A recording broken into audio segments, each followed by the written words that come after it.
Why do some people care so much about the well-being of a person who didn't care about the well-being of another?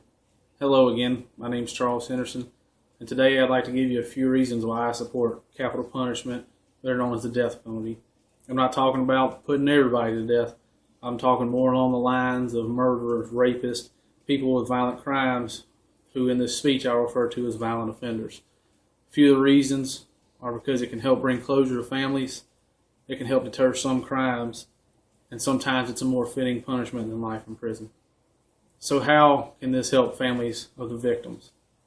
Well, according to balancedpolitics.org, in an article discussing the pros and cons of capital punishment, one of the main arguments for it was the fact that it can help bring closure to the victims' families. I know prisoners don't live in the best circumstances. They live in a tiny cell. Sometimes they got another person in there with them, but they're still getting meals 3 times a day. Might not be good ones, but it's still food. They're getting clothing. They're getting a place to stay. They can get a job. They can get health care. And a lot of times that haunts the families of the victims. They may have taken somebody's mother or father, sister or brother, maybe your significant other, and knowing that that person is still alive, still running around, essentially living for free, can really bother them. Capital punishment can help them close that chapter in their life and move on to a new one. Granted, you won't always be able to fill the void that was left behind, but it can help mend it just a little bit to help them move forward in life. So how can it help deter crimes? Well, a lot of people aren't afraid of life in prison.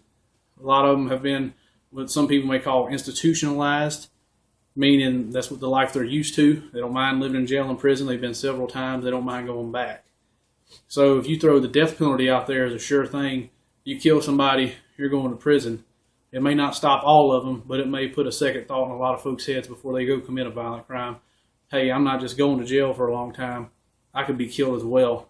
And a lot of people, when it comes down to the death penalty or life in prison, they argue to get life in prison. They don't want to be killed.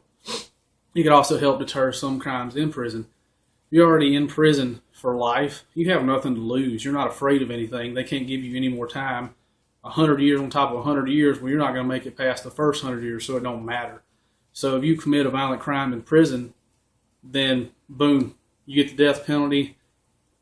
That's it. There's no way around it.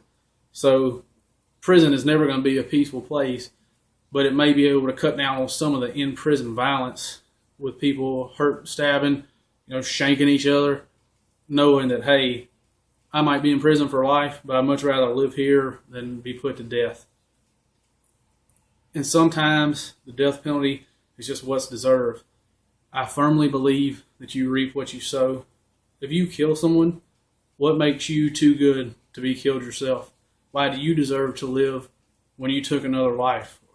Who made you God to decide, hey, this person doesn't deserve to live? I believe that the punishment for murder should be murder, for violent crimes in general. Why do those people get another chance to get out and do it again? And you could say, well, what if they get life in prison? Well, it's like I mentioned earlier, then they're living essentially for free. Granted, not in the best conditions, but they're still alive and getting fed, clothing, shelter, health care. I don't believe that violent offenders should be able to live off of the government. And I'm not talking about you get put on death row like people do now and you spend 50 years there trying to get appealed and then waiting to punish you. Nope, you're there maybe a year and a half, 2 years, and then they're done with you. And you're not leeching off the government anymore. I know that may be a little extreme for some people. That's just how I feel. That's my beliefs. Hopefully you understand. Hopefully the reasons I gave you, such as helping bring closure to the victims' families, helping deter some crimes, and sometimes it's just a more fitting punishment. Hopefully you can understand where I'm coming from, and I thank you for listening.